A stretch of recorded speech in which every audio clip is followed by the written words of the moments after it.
Well, John, thank you so much for joining me in this episode of Lynch with a Leader. It is an honor to have you.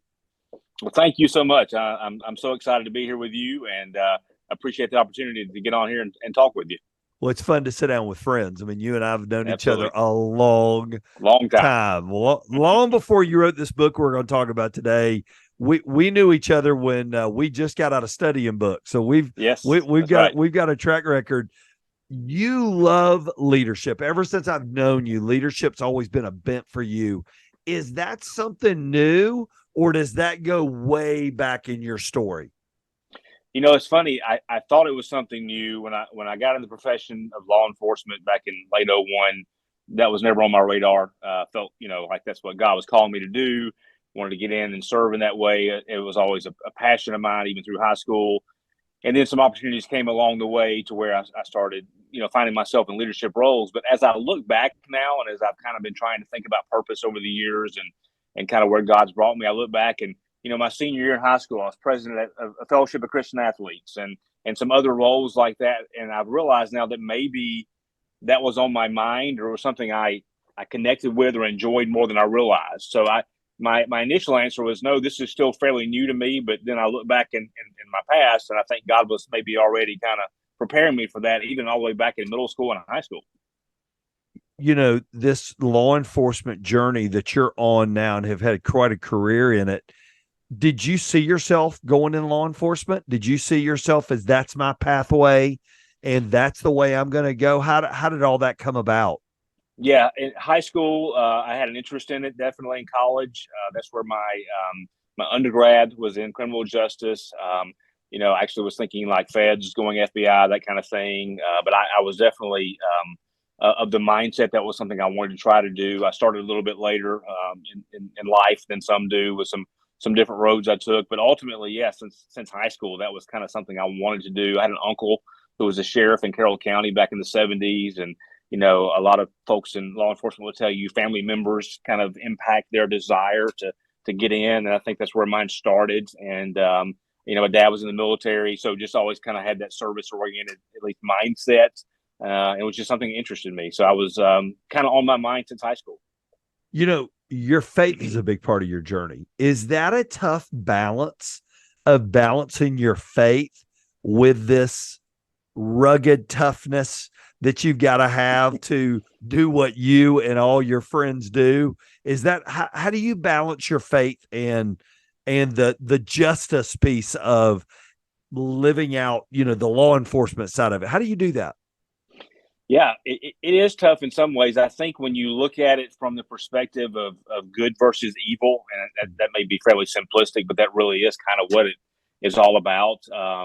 I look at it as a calling, and we are really trying to be peacemakers. We are trying to protect the innocent from evil, from bad people, from bad situations. Especially, one of my favorite jobs was being a detective. I talk about that in the book a little bit, and I worked crimes against children, and which was very difficult to work, as you can imagine. Seeing children assaulted and the difficulties that come along with that. But the other side of that was I had the opportunity to protect children, and I had the opportunity to use that word you use, justice, to bring justice to those that hurt children. So I think from that aspect of it, the good versus evil, and hopefully doing it from a perspective that God is with me and calling me to do this. Made it somewhat simplistic in my mind. I mean, obviously there were times where it was more complicated than that, but at the end of the day, just trying to do good, trying to bring peace, and trying to protect those that can't protect themselves. What do you pray that those in your department there in Alpharetta, you're the head of the Department of Public Safety, what do you pray they know about John Robison? What do you pray they see in you when it comes to your faith and how you lived out day to day, not only in the office there, but out in the community, the greater community that you serve in? What would you say? So in the office, like if you walk outside my door here in our hallway, all our command staff's upstairs. It in big letters it says add value to our people, and that's why I feel like we exist as leaders in this organization. And for me, I want them to feel like that's why I'm here, to add value to them, to develop them, to grow them, but with the understanding that where that originally comes from for me is my relationship with God, is my walk of faith, is my love God, love people, and that they're hopefully seeing that through that. So it's the leadership style I implement is not uncommon, and transformational leadership's been around for years, but I pray that God's love is seen through that style of leadership, and that when I engage with people and connect with people, hopefully, that I'm not just doing that as part of the job and being a leader, but I'm doing that as a follower of Christ and somebody that wants to show them love, show them hope, show them support. Same thing in the community, right? I have, God gives me a platform, and I have to be careful. This is a government job, but He gives me a platform. I'm often in front of audiences and have the chance to connect with a lot of people. And again, I want them to see that ultimately why I do what I do is because this is where God wants me to be. It's what God's called me to do. And that should be the goal for all of us, right? No matter what our profession, God put us here, and the goal should be, and the prayer should be that I point people to Him and how I carry out my role, whether it's leadership and leading the department or when I was a police officer working a beat. I get the privilege, John, of sitting down with you and a lot of your comrades once a month in a Bible study. We sit around in our conference room and listen to y'all bust on each other, and then talk shop, and then pray for each other and be there for each other in some pretty tough times. What do you wish everybody knew about men like you and women like you that are in this law enforcement leadership community? What do you wish people knew that they probably don't know? In law enforcement, it's paramilitary, so you have a lot of the rank that goes along with that, the stars, the bars, whatever, in leadership, and so I think there's this perception of chiefs like those, like you're talking about, that we sit together every month, or directors or executive leaders in law enforcement that have this almost disconnected. We are here to rule and to lead and to guide and tell people what to do, that kind of thing. And I would love for people to understand more than the job is more than just that. Again, my heart's desire is that people come to work here, and it sounds almost cliche or almost silly, I guess, but I want their lives to be better because they work at our agency. I want their family, I mentioned that, add value to them. I want to add value to their family. I want them to again feel like they're part of something unique and special.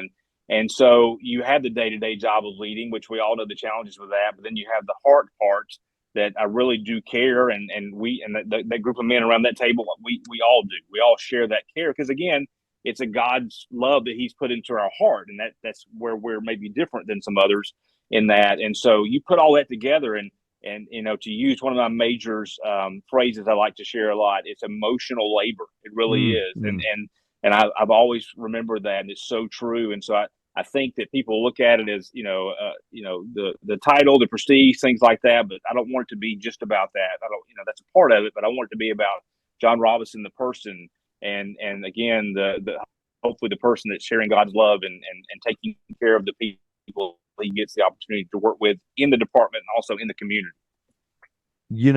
This book is fantastic, Compelling Force Leadership.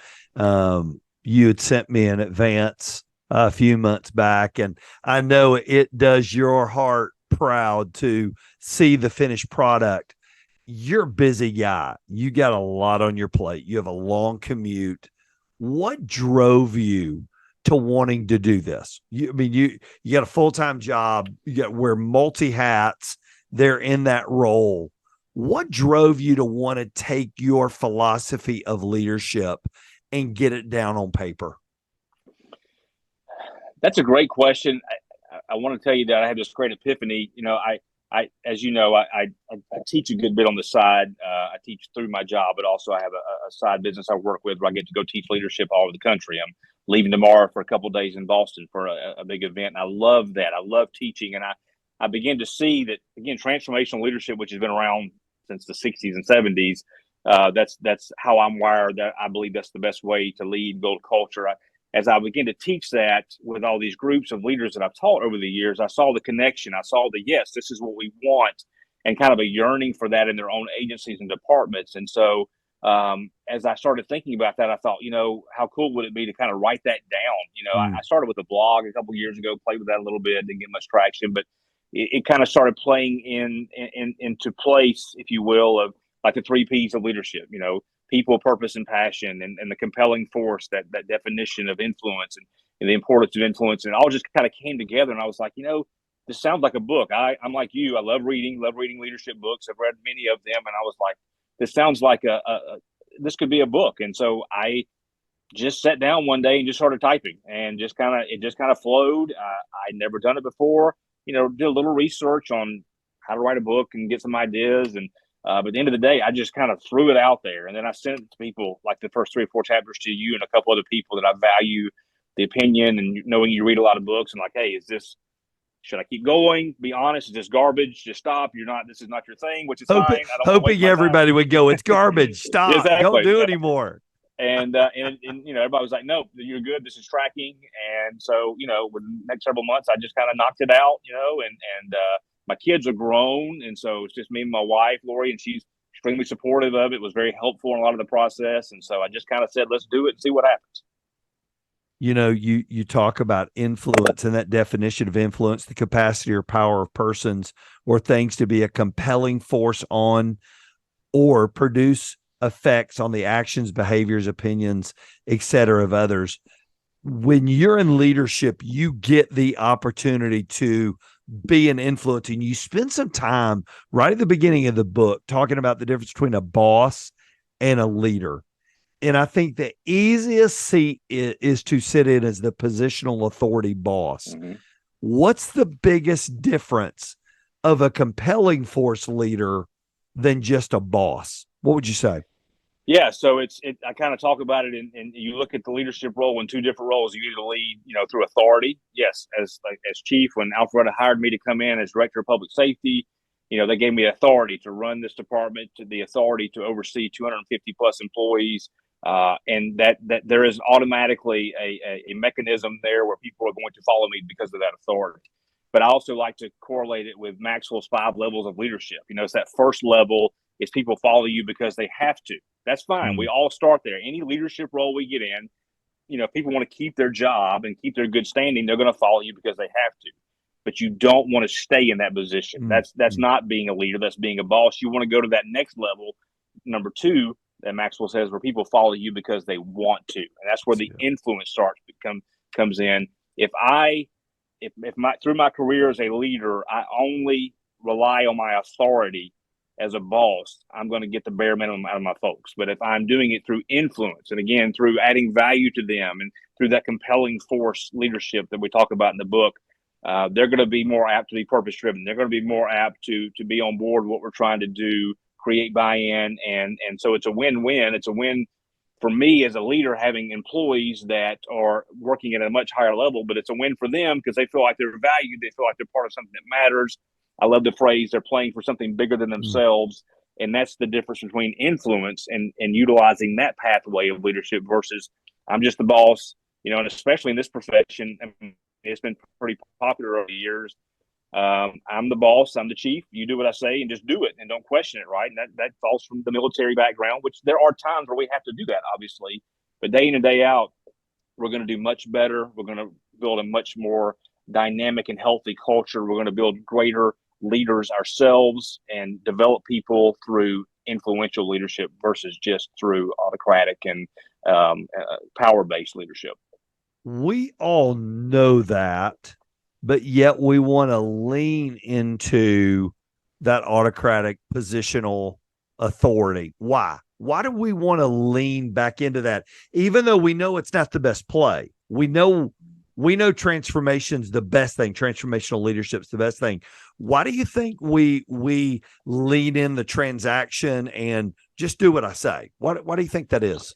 So I think for me personally, I think there's 2 reasons. Number one, and this is something we all have to be careful with in leadership. I don't care whether you're a pastor or running you're CEO of a company. It's ego. Ego's a big part of that. And we all know how ego can easily trip us up along the way. So I think ego is part of it. I'm going to be honest with you, and this may not be the same response you would get from other people.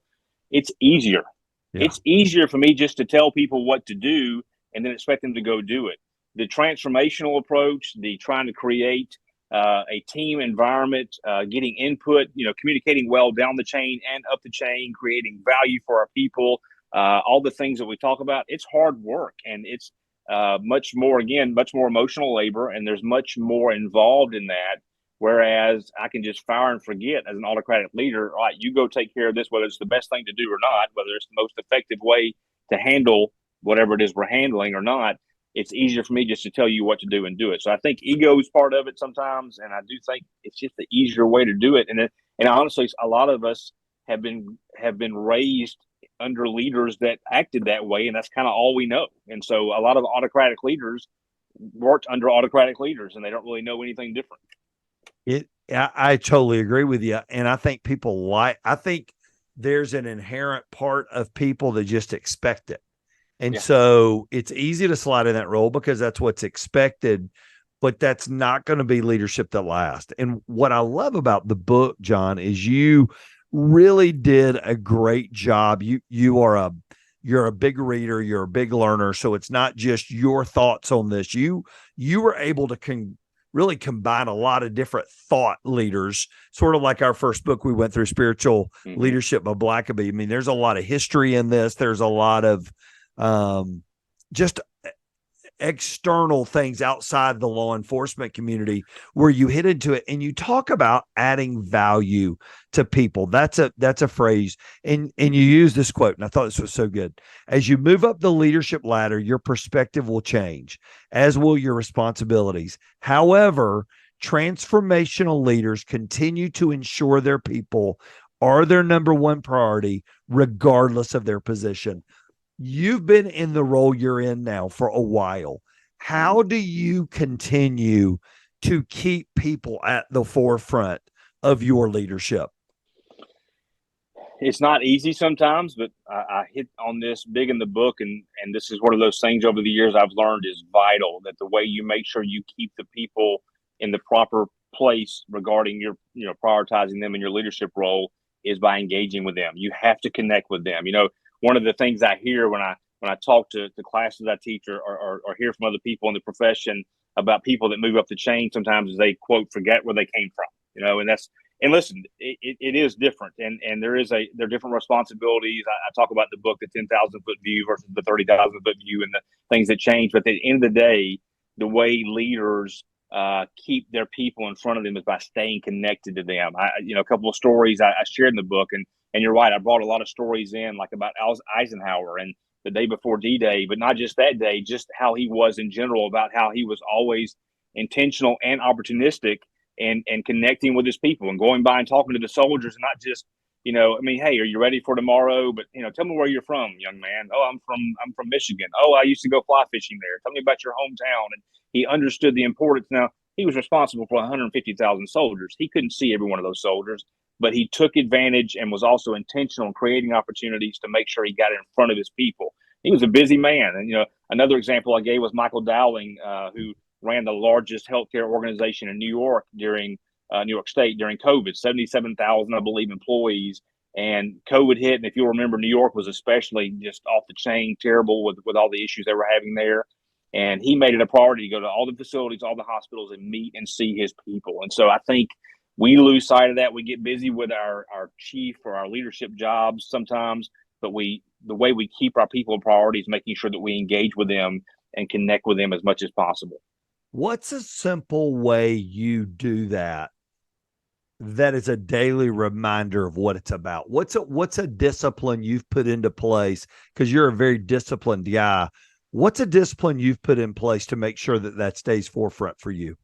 So, and again, I'll be the first to say I don't always do well with it, but for me, it's I've got police officers, roll calls, I've got fire stations, and I've got dispatch, which basically they have their shifts. And so, for instance, I keep a chart of our fire stations. We have 6 fire stations, 3 shifts, so that's 18 different groups theoretically to visit. And, a couple of weeks ago, I went to, station 84C or whatever it was. I highlighted, okay? And so I keep up with who, I've seen these, and I try to be strategic in going by. And again, I'm not always good at it. And going by, all right, I haven't been by 86C yet, or I haven't been by 81, B yet. And all right, just drop in, literally just drop by. And sometimes I drop by, they're not there, they're on a call. I'll throw something on the board, say, hey, came by, I'll catch you again. Sometimes I go in, it's a 10-minute conversation. Sometimes I'm there for an hour, and I'm going, there could be 10 other things I'm doing, but I've learned the value of that. It means a lot to them for me just to swing by and say, hey, no agenda. What can I do for you? Anything going on? We may just talk sports or whatever. Who knows? Talk about family. Same thing on the police side, roll calls. We have morning and evening roll calls, six in the morning, 5 at night. And so I try to be strategic from time to time and just going by, dropping in. How's it going? And same thing with 911. They're a little more difficult because when you walk in their area, they may actually be on the phone taking calls. But it's things like that. But you have to be intentional. I literally try to, and I talk about that in the book, try to schedule those times, make sure that I'm tracking that so I can, as much as possible. And another thing I do is I try to go where I know they're going to be. If they're in service training, I may drop by for a few minutes, or I may go to a class with them. This morning, I went by our local coffee shop. I think I mentioned this in the book. One of the coffee shops here in Alpharetta, and we have, 58 of them here. But there's one in particular that all our police especially like to go by. So I went by this morning to get a cup of coffee, and there were literally 6 officers that dropped by to do the same thing. And so that was 5 or 10 minutes, just to engage, shake their hand, how you doing? So trying to be intentional in doing that. And you talk about in the book how you use your words. Encouragement's a big piece of this. So who encourages you? You're a big encourager, and you're very thoughtful when it comes to the leadership piece and not wasting your leadership. Who is somebody that walks in your life? Because the higher up the ladder you climb, the less people that think about those kind of things. Who is providing encouragement to you, and how valuable is it?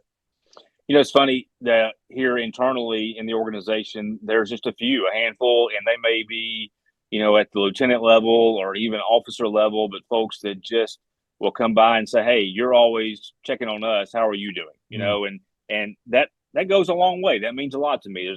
There's several believers here, several followers of Christ, that we all know we share the same faith, and they'll check in and say, hey, how can I pray for you? And so that means a lot. At home, again, having a wife that has been tremendously supportive of this profession throughout the crazy schedules and everything else, and such an encourager. And honestly, you made reference to our group. I will tell you, I just shared this morning with our leadership team the importance of having a group of quality leaders to connect with, as that helps us grow. But for me, it's so much more than that, because, again, I'm encouraged every time I walk away from that time together with our team, our group, because number one, they understand, we all understand each other. We may cut up and play and mess around, but at the end of the day, we pray for each other.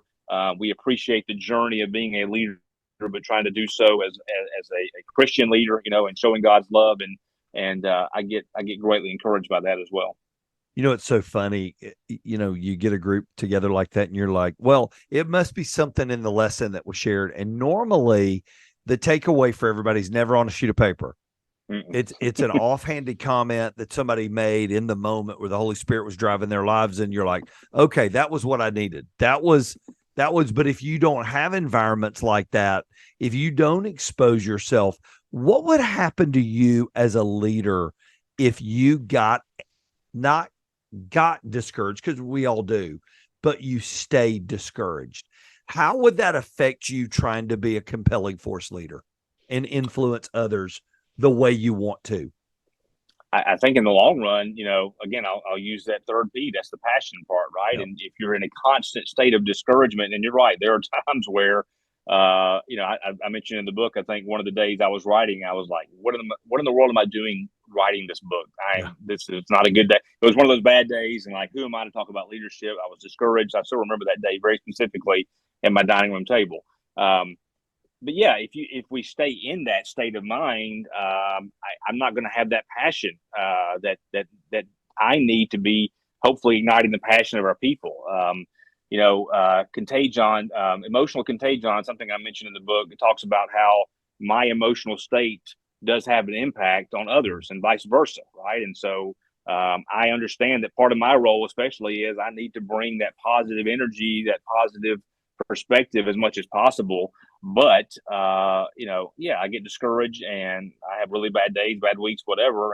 But I do think I have to do my best to try to kind of keep that at bay, if you will, and utilize like our team, our group, or, there have been times where we've all, shot a text to each other. Hey, this just happened. Pray for me. We just lost an officer. Pray for whatever that may be. And so having people like that to pray for each other, to pray for me, again, family support, all that kind of stuff is huge. But we don't need to be carrying that on our, on our persona every day we come to work either, because that can, we're going to have bad days, but I need to be careful not to allow that to become who I am for a long period of time, because that's going to hurt my ability to lead effectively. That encouragement goes both ways. We need it. We need to give it. And one of the ways we give it is through the words that we share. And you spend a lot of time talking about the power of communication and the words that we use. How much do you think through what you say to somebody and how you say it? You give an illustration in there about a nickname that you were given during a season of your life and how just frustrating that nickname was and what it said to you. How do you guard yourself against being that for somebody else, where your words are breathing life into them, not death? I would like to tell you that I do that well. That is still a work in progress. I have always been that type of person that didn't always have a very effective filter, if you will. What came to mind came out of mouth. But I've learned that's, first of all, that's not often honoring God, just in general, right? One of the things I tell our command staff is the higher up you go, the more people hang on your every word, literally. There have been times where, you and I may be having a conversation. If you're one of my officers and they ask a question, yeah, absolutely, I'll check into that and get back with you. And that may be one of 50 conversations I had that day. Well, for me, that's just something else that I talked about. But for you as the officer, you're hanging on that, waiting for the chief to get back and say, hey, where's my answer to that question? Or you said you would follow up. And so I learned that early on. And so that kind of brought forth even more the James, the biblical principle of the power of our words, the power of our tongue, and how it can be a fire. And so I do try, again, I'm not telling you I'm always great at it, but I do try to be very intentional when I know I'm going to go to roll call or I'm going to see people, that I'm careful to build up and as much as possible. Where you have to be careful is when you get those impromptu conversations where you're just hanging out, talking, cutting up or whatever. I've learned even then, for me, sarcastic humor, we tend to do that in this profession a lot, right? Well, that's fine to a certain degree, but actually from my role now, that can be damaging or hurtful. In my mind, we're just cutting up, right? But so I'm much better than I used to be, but I also know that I still have to work on that, because everything that comes out of my mouth, first of all, should be honoring God, but secondly, is an opportunity to, again, add value to our people and to be that kind of compelling force leader that I strive to be.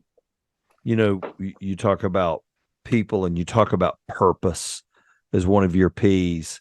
What's the difference, John, between purpose-driven leadership and just leadership? Because I think everybody's trying to lead.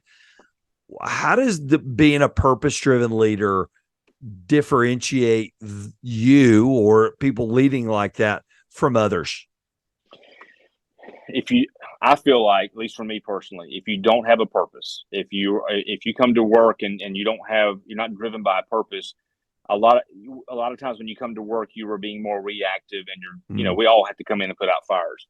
Purpose-driven leaders, no matter what's going on, they're still purpose-driven. So I take my purpose statement off of our mission statement. Our mission statement is to enhance the quality of life of those that live, work, and play in Alpharetta. So my personal mission statement, purpose statement, is to enhance the quality of life of those that come to work for the Alpharetta Department of Public Safety. So again, theoretically, my purpose is always first and foremost about our people. So no matter what's going on, good day, bad day, I mean, you get the best examples to go back to 2020, COVID, riots, things like that. We're all dealing with stuff we've never dealt with before. But my purpose is still to ultimately come to work every day. It looks different, but it still should be about, again, our people. And so I think that's, especially when things aren't going well, we're all facing staffing issues. We're all struggling with that right now. All the things that we deal with day in and day out, being purpose-driven means no matter what's happening around me or what's been thrown in my lap, my purpose is still the same. And somehow, some way, that's about, taking care of our people, and then, of course, serving our community. So I think it keeps you on the straight and narrow as far as that path. I think I use this in the book. When we all go through mandate in the academy, we have to do a skid pad. and you do driver training, and you get on the skid pad, you're skidding back and forth to learn how to drive into the skid. And I remember my instructor said, as you're sliding all over the place, focus on that cone all the way at the other side. And no matter what, don't stop focusing on the cone, and you'll be able to get the skid back into place. And of course, that helped me then. But now I look at that, what a tremendous purpose-driven leadership analogy that is, that even when I'm skidding all over the place and life's going crazy, I'm still focusing on that one thing. Ultimately, my purpose is in taking care and leading our people. How much do you share that with others? So you've got a whole vast leadership team with you in your command staff, some other in every department that you lead has that. How much do you let your purpose out? Is that something that's just an internal thing, or is that something you go, no, I talk about it with people all the time? What would you say? I talk about it with people all the time. I think it's important to put it out there. I think also it helps hold me accountable, Yeah. and throwing that out and that I practice what I preach on that. But also, I teach, I lead our team in being purpose driven, and we are as an organization, but also as individual leaders being purpose driven. And so I think part of the way I need to do that is by emulating to them, what that looks like. And so that's why I talk about it constantly. That's why we put it up on the wall. That's why, I integrated in written communication, whatever that may be. I want our folks to hear that all the time. When I hire people, they come in, they sit on my sofa, and I tell them, we talk about the job and that kind of thing, but I let them know one of the first things they hear from me, this is the first time they meet me, is, listen, my job is this and this, but ultimately my job is you, pointing to them and saying, we're here to, again, enhance your quality of life. We're here to add value to you, develop you, grow you. And so ideally they hear that from me day one. In the book, and you hit it here a second ago, you end talking about one of your piece, passion and keeping the saw sharp. How do you stay sharp? How do you travel the country speaking, you lead an incredible organization, you are a dad, you're a husband. How do you stay sharp so you can be the best compelling force leader you can be? The four ways that I talk about in the book, I would like to say that I am perfect in all these ways. I am not. I often find myself getting dull at times, but I know, first and foremost, again, is trying to ultimately be the leader God calls me to be. I have to start with that, right? I have to start with walking with Him, with connecting with Him, spending time with Him. That's why it's so important to start my day with Him. And so that ultimately, that's not just work, that's life, right? That's everything in life. As I know you can appreciate. But four of the things I talk about in the book is the physical, the exercise, not just because of the cardio and the good for your heart, things like that. It's a great stress reliever. Research shows that actually the more you exercise, the better judgment you have in making decisions, which I need all the help I can get with that. So the physical, then the spiritual, and I talk about that may mean something different for different people reading the book, but ultimately for me, it's keeping my priorities in line. Hopefully, again, I don't always do that well, but faith, family, and then work and whatever else should fall in there. So ideally, that's there. Mental sharpness, keep myself mentally sharp. Leaders are readers. Matt has said that, and I do believe that exercising our mind through reading, podcast, things like that, and then relationally. Harvard did a study 70 years ago that said, did a 70-year study, They did a 70-year study on what's the one key to happiness in life for everybody. And they came back and said it's relationships. And again, we, as Christians, we know that, understand that. But again, trying to have healthy relationships. So I think it's leadership so much about intentionality. And this is that leading ourselves first and making sure I'm taking care of myself physically, spiritually, mentally, and relationally. That's the way to stay sharp. Again, I'm not going to tell you I always do well in doing that, but that is definitely, I think, a good recipe for trying to maintain our sharpness. We talk about leading in the spaces and places that God's put us in. In this season, He has you in a space and a place. What do you think ultimately Jesus wants from John Robison, from how you lead and how you work? What do you think at the end of it all, He's going to hold you accountable for with the space and place He's put you in? I mean, I don't just think I know, because it's he made it very clear in Scripture. In his last few words before he ascended is, we're supposed to tell people about him. We're supposed to, again, going back to the greatest command when he was asked, love God, love people, right? We're supposed to show the love of Christ. We're supposed to talk about. So I think ultimately, that's why he has me here in this role, is to be an avenue of his love and hopefully pointing people to him. And that may look different with different people in different times, whether it's sharing faith or just sharing encouragement or whatever. But hopefully, again, the goal should be to point people to him and his love, and that, what he has to offer. And I think that's ultimately what we're all responsible for, whatever he calls us to do.